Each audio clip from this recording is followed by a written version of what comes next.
নমস্কার বন্ধুরা, কেমন আছো সবাই? আমার নতুন একটি ব্লগে তোমাদের সবাইকে স্বাগত জানাই।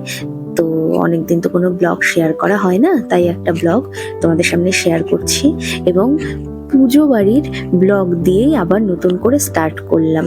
তো আমার ব্লগটা কেমন হচ্ছে শেষ পর্যন্ত সবাই দেখো, আর কেমন হচ্ছে জানিও। তো চলো, এই পুজোটা ছিল অক্ষয় তৃতীয়ায় অরিজিৎদের বাড়ির পুজো। আর অরিজিৎদের বাড়ির পুজোতে কি কি হয়, ওরা কিভাবে পুজো করে, সব নিয়ম কানুন পালন করে, সেগুলো তো আমি তোমাদের সাথে আগে শেয়ার করেছিলাম, অনেকেই দেখেছো।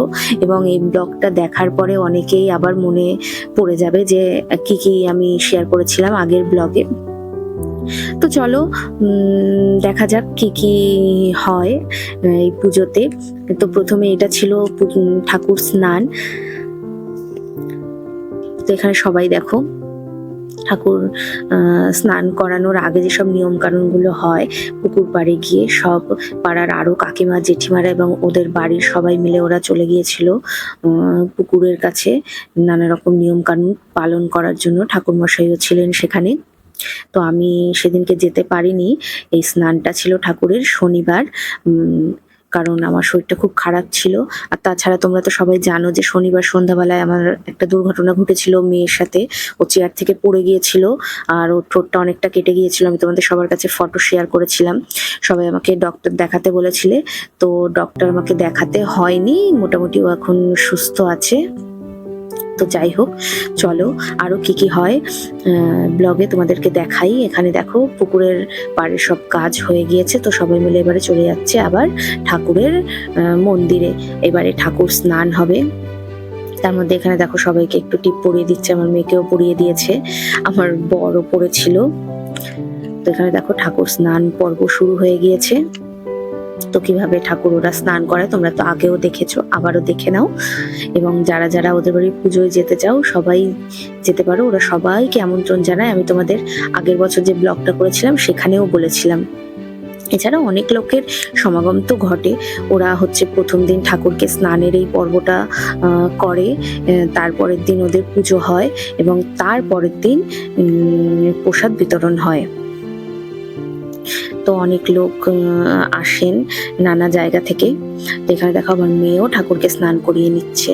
তো আগে তো ওদের বাড়ির লোকেরা মানে অরিজিৎ, রুদ্রদা, ওরা সবাই স্নান করিয়েছেন, তারপর একে একে যারা আমরা বাইরে থেকে যাই প্রত্যেকেই ঠাকুরকে স্নান করাতে পারে। আর সত্যি কথা বলতে এই ঠাকুরকে স্নান করানোর পর আগের বছরও আমার মেয়ের জ্বর হচ্ছে সেরে গিয়েছিল এবং এবছরও আমার মেয়েকে ঠোঁটের ব্যথা নিয়ে বেশি কষ্ট পেতে হয়নি। আমি জানি না ভগবানের কি অলৌকিক ক্ষমতা, তো এটা আমি মানি এবং সত্যি সত্যি আমার সাথে ঘটেছে, আমি কোনো মিথ্যা কথা বলছি না।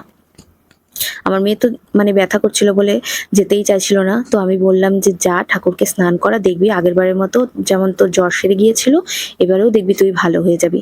তো সত্যি ওদের মা খুব জাগ্রত, রুদ্রদা বলেছিল, আমিও মানি যে ওদের মা খুব জাগ্রত। তো যাই হোক চলো, স্নান তো হয়ে গেল এবং পুজোর দিন তো আমিও যেতে পারিনি। রবিবার দিন ওদের অক্ষয় তৃতীয়া যখন লেগেছিল তখন ওদের পুজোটা হয়েছিল, আমি সেই সময় উপস্থিত ছিলাম না। তো যাই হোক, আমরা পরের দিন চলে গিয়েছিলাম প্রসাদ খেতে। তো এখানে দেখো আমরা সবাই বসে পড়েছি, থালা গ্লাস দিয়ে গেছে এবং আমি প্রথমে জল দিয়ে দিয়েছি, তারপর আমার শাশুড়ি মা সবাইকে জল দিয়ে দিচ্ছে। তো একটা টেবিলে আমি, আমার শাশুড়ি মা, আমার মেয়ে আর তোমাদের দাদা বসেছিলাম। তো প্রথমে এখানে দেখো চলে এসেছিল প্রসাদ, ঠাকুরের যে ভোগ সেটা, তারপরে দিয়েছিল খিচুড়ি। আর খিচুড়িটা খেতে অসম্ভব সুন্দর হয়েছিল, আমার খুব ভালো লেগেছে খেতে।